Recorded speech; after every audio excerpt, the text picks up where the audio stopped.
yamtani'u fi haqqihim alaihimus salatu wassalam illa ma yaqdahu fi rutbati risalah.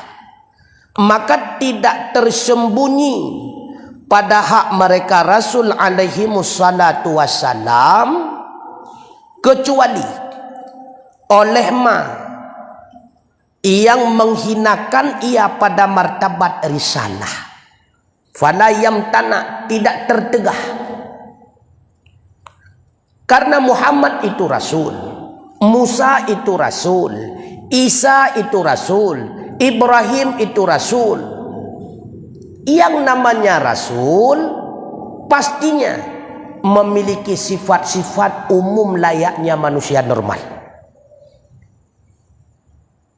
Nah dengut ba Rasul, nah makan ba Rasul, nah syahwat ba Rasul, nah keturunan Rasul, nah rumah tangga Rasul, karena beliau adalah manusia.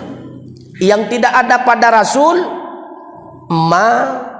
yaqdahu fi rutbati risalah, sifat-sifat yang menghinakan kedudukannya sebagai Rasul. Nyan hana sakit, tetapi hana sakit lagi cerita terhadap Nabi Allah Ayub yang natinggai itu malidah nganate. Nyan hana menyalaganyan penyakit melebihi buduk dan kusta.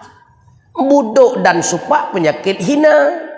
Menyena laganyan penyakit Nabi Allah Ayub sama dengan terjadilah sesuatu yang hina pada Nabi, itu mustahil. Hanayan.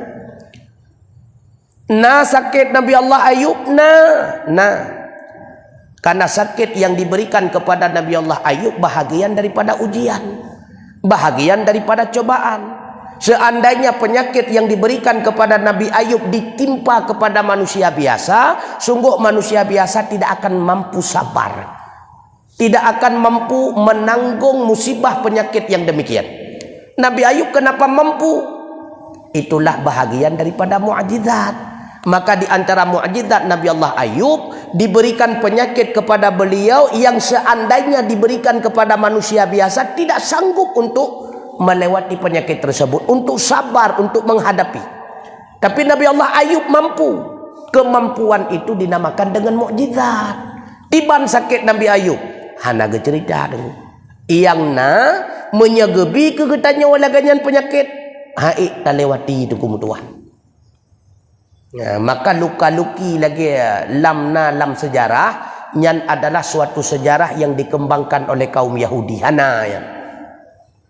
Tinggai lidah, tinggai hati, hanya hana kon menang.